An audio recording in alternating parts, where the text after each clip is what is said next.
billahil aliyyil azim.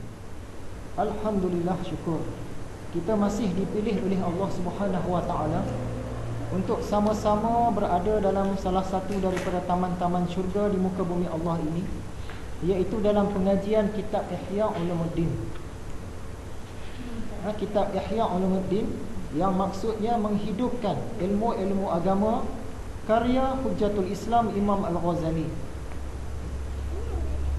Sebagai mukadimahnya, ingin saya kongsikan satu perbualan saya dengan seorang sahabat berbangsa Cina beragama Buddha. Dia menceritakan tentang bapa mertua dia. Bapa mertua dia kerja sebagai taukir kedai gambar. Menurut sahabat kita ni, bapa mertua dia memang tak cuti. Sabtu Ahad tak cuti, hari apa pun tak cuti kecuali tahun baru Cina. Tahun baru Cina pun kalau anak-anak dia tak tahan, dia akan petang tu buka kedai gambar. Punya kerjanya, nak menunjukkan kerjanya dia tu, sampaikan tak cuti langsung. Dia tak boleh, kalau tak kerja tu dia macam tak boleh nak hidup. Sehingga kan bila sampai saja setiap kali tahun baru Cina, anak-anak dia terpaksa pakat pergi luar negara. Kalau dalam negara pun jauh daripada tempat tinggal mereka tu. Sebab pernah mereka buat perjumpaan pada cuti tahun baru Cina. Dekat-dekat jugalah dengan rumah. Petang tu bapak dia nak balik dah. Dia kira nak meninggal dah, nak buka kedai gambar dia tu. Jadi mereka ni setiap kali tahun baru Cina, dia tak raya lah. Semua keluar negara, pergi serentak. Semua sekali pakat pergi ke Taiwan, pergi ke China, pergi ke Indonesia, pergi ke Thailand. Barulah dapat duduk bercuti dengan bapak dia. Apa yang saya nak sampaikan daripada cerita ni ialah nak menunjukkan macam mana orang bukan Islam ni dia punya kerja dunia. Sampaikan itulah hidup mati dia. Cuti pun tak mau, punya kerjanya dunia. Jadi samalah macam bangsa Yahudi. Orang Yahudi ni sungguh pun mereka tahu agama, tapi mereka ni kejar dunia. Bagi dia dunia ni orang Yahudi punya, jadi dia nak kejar sungguh-sungguh. Berbeza pula dengan orang Nasrani, orang Kristian. Orang Kristian ni dia lebih kepada orang Kristian dululah. Dia lebih kepada nak buang dunia. Dia kejar akhirat je. Dunia ni dia tak mau kejar. Jadi orang Yahudi dia kejar dunia, dia tinggal akhirat. Orang Nasrani pula dia kejar akhirat, dia buang dunia. Bila datang Nabi Muhammad, dia bawa agama Islam. Di sana dia mengajarkan kita supaya kejar dunia dan kejar akhirat, sama-sama seimbang. Sebab itu kalau kita tengok padri-padri Kristian, mereka ni seboleh-bolehnya tak ada harta, tak ada keluarga, tak ada apa-apa. Sebab dia nak kejar, dia kata apa istilah dia entah, kerajaan syurga. Dia kejar hak yang akhirat. Tapi agama Islam kejar dunia dan kejar akhirat. Dia seimbang. Jadi pengajian kita masuk kali yang ke-91, kitab Ihya. Kitab yang kedua iaitu kitab akidah, kaedah intiqad. Sebenarnya kita sudah mengkuliahkan kitab kedua ini sebanyak 10 kali. Sungguh pun 10 kali, tapi baru masuk muka surat yang kedua daripada 120 muka surat. Muka surat kedua pun tak sampai setengah lagi. Menunjukkan memang agak terperinci lah perbahasan kita. Hadirin yang dirahmati Allah sekalian, sekarang ini musim meraihkan Maulidur Rasul. Esok pun cuti. Jadi 2 tahun lepas, bila sampai saja minggu Maulidur Rasul ni, saya membacakan kisah tentang Nabi Muhammad daripada kitab Ihya. Dalam kitab Ihya ni ada jilid yang lain tu, dia cerita tentang Nabi Muhammad, tapi tak mendalam lah, ringkas, supaya kita ni cinta kepada Nabi Muhammad SAW. 2 tahun sudah tu kita cerita tentang rupa paras Nabi Muhammad. Selesailah bahagian tu.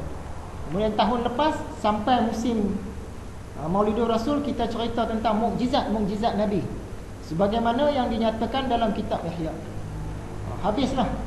Habislah sudah cerita tentang Nabi Muhammad dalam kitab Ihya. Jadi pada musim kali ini kita tak ceritalah pasal Nabi Muhammad dah. Kalau kita ulang pun nanti dia akan makan masa kita punya pelajaran.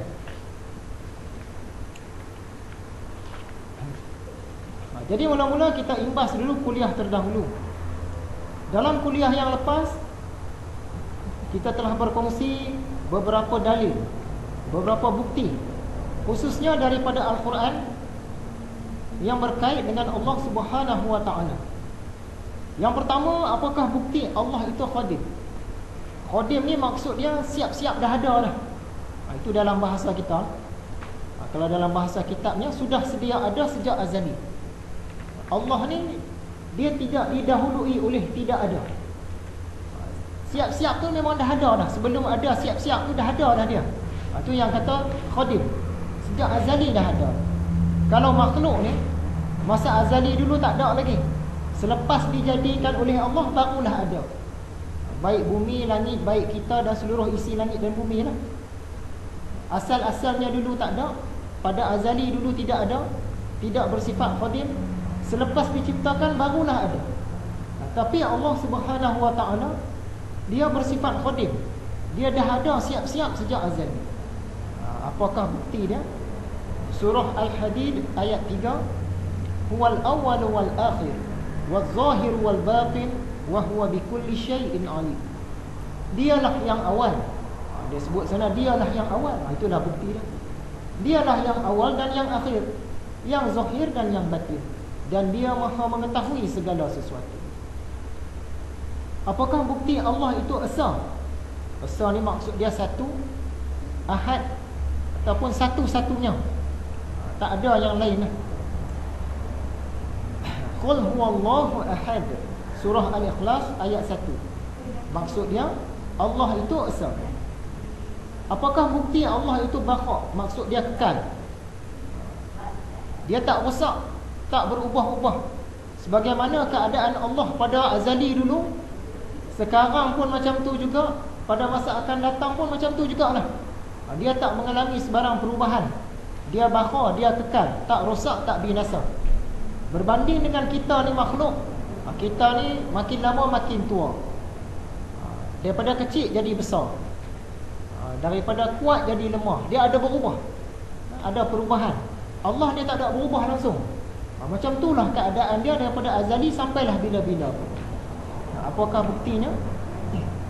Wa yabqa wajhu rabbika dzul jalali wal ikram. Dan kekallah wajah Tuhanmu yang mempunyai kebesaran dan kemuliaan. Wajah Tuhanmu itu ditakwilkan oleh golongan Asy'ariyah sebagai zatnya. Jadi Allah tu, diri Allah tu sendiri kekal, langsung tak rosak binasa, langsung tak berubah. Surah Ar-Rahman ayat 27. Seterusnya, apakah bukti Allah tidak memerlukan mana-mana makhluk? Bila sebut makhluk ni segala-gala, termasuklah tempat, arah, langit, cahaya, ruang, semua. Apakah bukti Allah tak memerlukan semua-semua tu untuk dia wujud?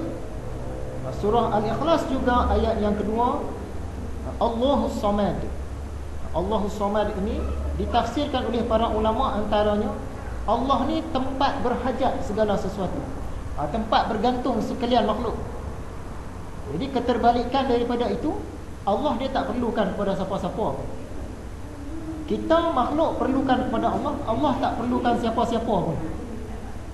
Jadi ini salah satu bukti Allah wujud sejak azali, bersifat Qadim, tanpa memerlukan tempat, tanpa memerlukan arah, tanpa memerlukan langit, tanpa memerlukan cerah gelap, ringan berat, masa, semua dia tak perlu. Begitu hebatnya Allah.